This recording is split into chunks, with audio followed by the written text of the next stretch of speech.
चलो शुरू करते हैं आज की दर्द भरी कहानी। मध्य प्रदेश के उज्जैन में नाना खेड़ा बस स्टैंड के पास होटल नटराज है। होटल के थर्ड फ्लोर पर रूम नंबर 303 में वेटर कमरे की सफाई करने के लिए जाता है और कमरे की बाहर लगी डोर बेल बजाता है। लेकिन ना तो उस कमरे के अंदर से किसी ने कोई जवाब दिया और ना ही किसी ने दरवाजा खोला।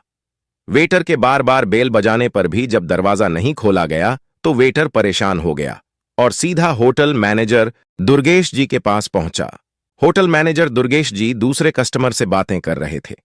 वेटर घबराया हुआ था। उसके चेहरे पर साफ दिख रहा था कि कुछ ना कुछ गड़बड़ जरूर है। वह अपनी बात बताने की कोशिश कर रहा था। दुर्गेश जी ने कस्टमर को टालते हुए वेटर की मन की बात को जानने का प्रयास किया।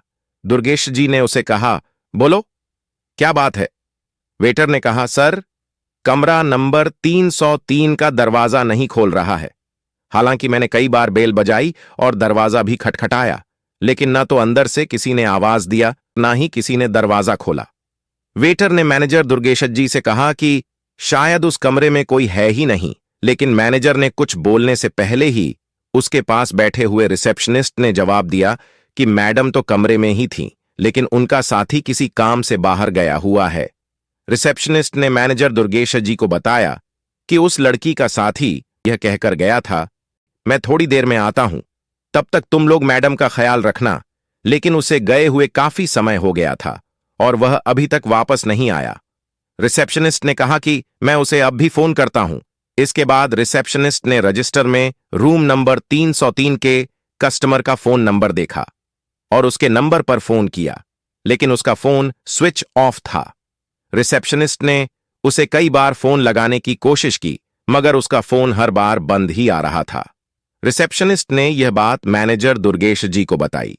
मैनेजर दुर्गेश जी को भी यह बात कुछ अजीब लगी। इसके बाद मैनेजर दुर्गेश जी तुरंत वेटर और रिसेप्शनिस्ट को अपने साथ लेकर रूम नंबर 303 पर गए। मैनेजर दुर्गेश जी ने भी रूम का दरवाजा खोलने का बहुत प्रयास किया, लेकिन काफी प्रयास करने के बाद भी जब अंदर से किसी ने दरवाजा नहीं खोला और ना ही कमरे के अंदर से कोई आवाज आ रहा था, अब उन्हें किसी अनहोनी का शक होने लगा। उन्हें लगने लगा कि अंदर जरूर कोई गड़बड़ है, क्योंकि कमरे में लड़की के साथ ठहरा हुआ युवक भी थोड़ी देर में आने की बात कहकर होटल से बाहर चला गया था। कई घंटे बीत जाने के बाद भी वह वापस नहीं आया था। दोस्तों, यह घटना 13 अगस्त 2020 की है। मेरे प्यारे दोस्तों, प्लीज चैनल को सपोर्ट करो यार, कर भला तो हो भला, आपका भी अच्छा ही होगा। चलो कहानी की ओर चलते हैं। साथ ही उसने अपना फोन भी स्विच ऑफ कर दिया था, जिसकी वजह से मैनेजर दुर्गेश जी को लग रहा था कि शायद उस लड़के ने ही कुछ किया है। इसके बाद घबराए मैनेजर दुर्गेश जी ने आखिर काफी मशक्कत के बाद दरवाजा खोला, लेकिन जैसे ही उस कमरे को खोला गया तो वहां का मंजर देखकर उन तीनों के होश उड़ गए। कमरे में उस लड़की का शव पड़ा था जो कुछ घंटे पहले लड़के के साथ आई थी, जो फिलहाल कुछ घंटे पहले रूम से बाहर गया था। उस लड़की का चेहरा खून से सना हुआ था। यह सब देखकर मैनेजर दुर्गेश जी की हालत बहुत ज्यादा खराब हो गई। वह लोग समझ गए थे कि उस लड़की के साथ आने वाले लड़के ने ही उसका मर्डर किया और फरार हो गया है। असल में होटल नटराज जाने-माने होटलों में से एक था, जिसके मालिक एक रिटायर्ड पुलिस ऑफिसर थे जो कि इंदौर के रहने वाले थे। इस घटना की खबर होटल में फैल जाती है और देखते ही देखते रूम नंबर 303 के सामने कस्टमर्स की भीड़ जम जाती है। होटल मैनेजर दुर्गेश जी ने इस घटना की जानकारी तुरंत नानाखेड़ा पुलिस और होटल के मालिक को दे दी। सूचना मिलते ही नानाखेड़ा पुलिस की टीम तुरंत घटनास्थल पर पहुंचती है। वहां के हालात को देखकर पुलिस भी समझ गई थी कि यह मामला मर्डर का है। पुलिस ने घटनास्थल की जांच शुरू की। जांच के दौरान पुलिस वालों ने देखा कि जिस लड़की का शव बेड पर खून से सना हुआ पड़ा था, उसकी उम्र करीब 20-22 साल के आसपास थी। देखने से वह किसी सामान्य परिवार की लगती थी।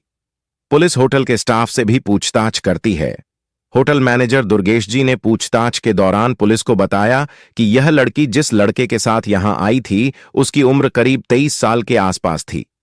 दुर्गेश जी ने आगे बताया कि जब यह लड़की उस लड़के के साथ होटल में आई थी तो उस समय इस कंधे पर एक बैग था। देखने से ऐसा लगता था जैसे यह किसी कॉलेज की स्टूडेंट हो। मैनेजर दुर्गेश जी ने बताया कि उन दोनों ने होटल में शाम तक रहने के लिए रूम बुक की थी। रूम बुक करते समय उन्होंने खुद को पति पत्नी बताया था। इसके बाद वह दोनों कमरा नंबर 303 में चले गए थे। रिसेप्शनिस्ट ने बताया कि फिर करीब 1.5 घंटे के बाद वह लड़का यह कहकर होटल से बाहर निकला था कि वह किसी काम से बाहर जा रहा है, मैडम अंदर रूम में आराम कर रही है, तुम उनका थोड़ा ध्यान रखना। लेकिन उसके जाने के कुछ समय बाद जब एक वेटर रूम की सफाई करने के लिए रूम नंबर 303 में गया तो लड़की ने दरवाजा नहीं खोला, जिसकी वजह से होटल के मैनेजर ने काफी मुश्किल से रूम का दरवाजा खोला था। इसके बाद पुलिस ने उन दोनों का नाम और पता पूछा तो मैनेजर दुर्गेश जी ने रिकॉर्ड बुक लाया और पुलिस को नाम और पता बता दिया। आमतौर पर इस तरह की वारदात करने वाले लोग अपना नाम और पता सही नहीं बताते, लेकिन उन दोनों ने होटल में अपना नाम और पता सही बताया था, जिसमें लड़की का नाम तनु परिहार और लड़के का नाम सुभाष पोरवाल लिखा हुआ था। इसके बाद पुलिस उन दोनों के परिवार वालों को इस घटना की जानकारी देती है और उन्हें तुरंत होटल नटराज में पहुंचने को कहती है।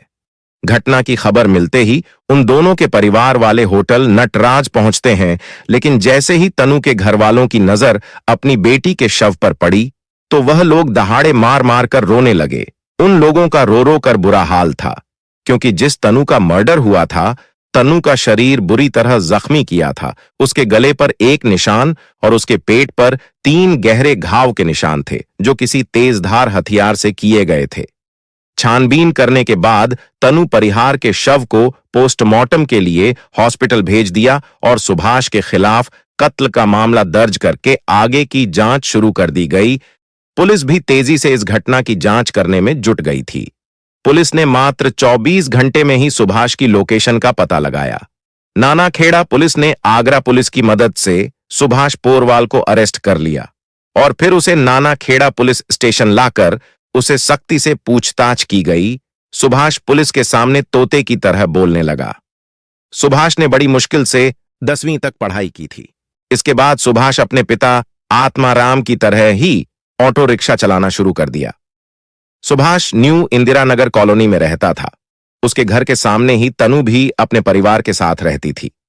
तनु के पिता की मृत्यु काफी पहले हो चुकी थी। उनके परिवार में उसकी मां आशा देवी और उसके 2 छोटे भाई थे। घर का खर्च चलाने के लिए तनु की मां आशा देवी एक छोटी सी किराने की दुकान चलाती थी, यानी उनके घर की आर्थिक स्थिति ज्यादा अच्छी नहीं थी। अपने 3 भाई बहनों में तनु सबसे बड़ी थी। उसके पिता की मृत्यु काफी समय पहले हो गई थी, तब तनु बहुत छोटी थी। इधर पति की मौत के बाद बच्चों की परवरिश की जिम्मेदारी मां आशा देवी के कंधों पर आ गई थी, जिसे उन्होंने बहुत अच्छे से निभाया था।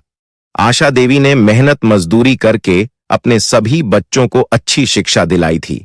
तनु बीकॉम सेकेंड ईयर की छात्रा थी। तनु दिखने में सुंदर थी। वह स्वभाव से भी अच्छी थी। तनु और सुभाष के घर आमने सामने ही थे, इसलिए वह दोनों एक दूसरे को देखते हुए बड़े हुए थे। उम्र में भी लगभग बराबरी के थे।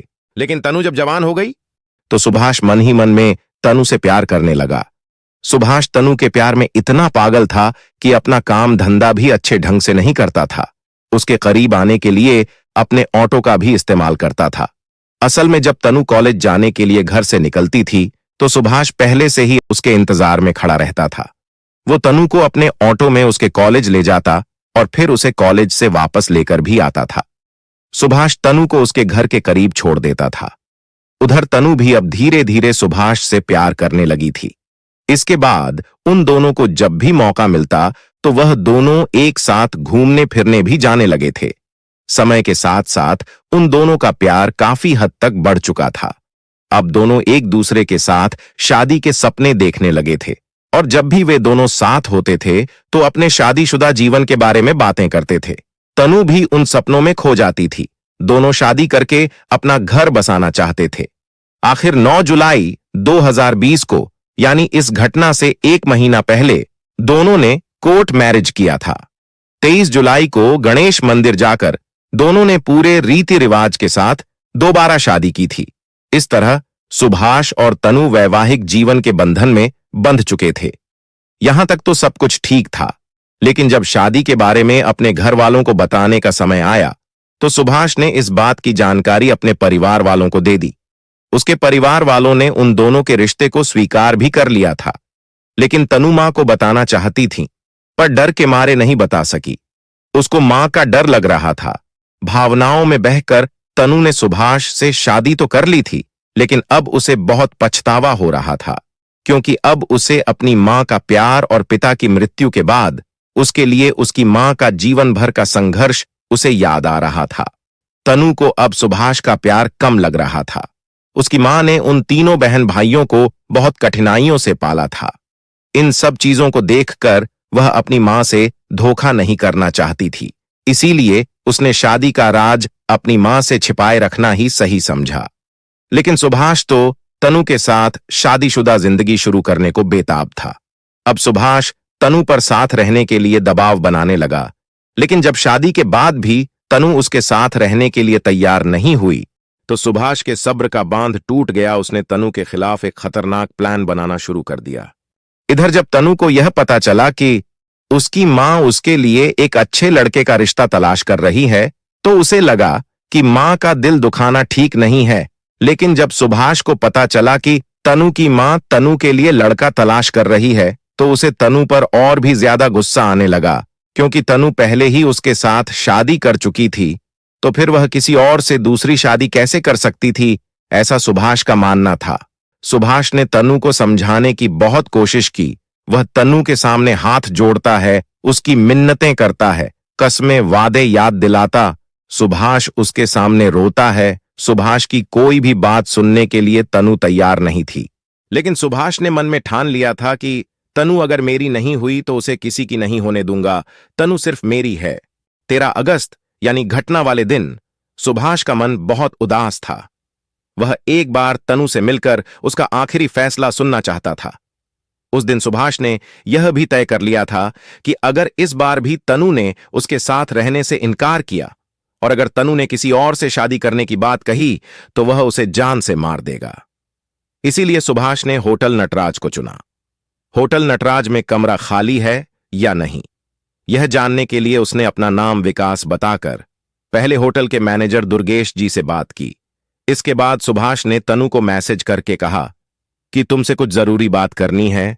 उस दिन तनु ने भी सोचा था कि आज सुभाष से मिलकर वह इस मामले को खत्म कर देगी। तनु ने अपना कोचिंग बैग उठाया और अपनी मां से कोचिंग जाने की बात कहकर वह सुभाष से मिलने के लिए चली गई। सुभाष पूरी तैयारी के साथ तनु से मिलने के लिए निकल गया था। इसके बाद वह तनु को उसके घर के सामने से ही अपने ऑटो में बिठाकर उसे होटल नटराज ले गया। वहां उन्होंने होटल में एक कमरा बुक किया।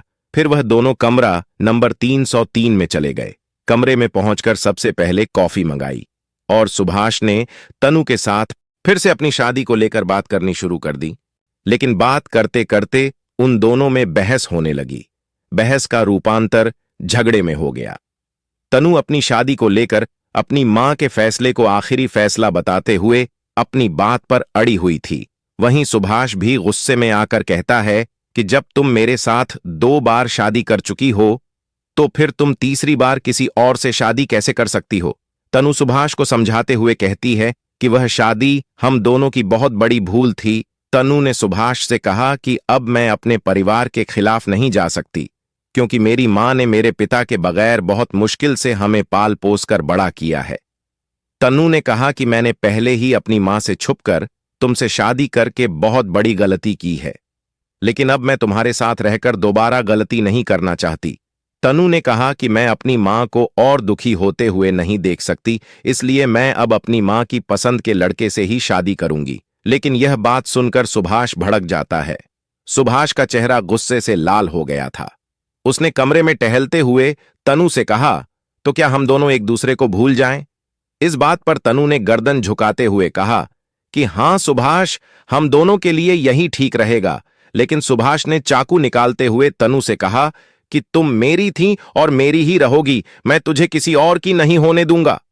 इतना कहते ही सुभाष ने तनु के गले पर वार किया। एक ही वार में तनु की आधी गर्दन कट गई।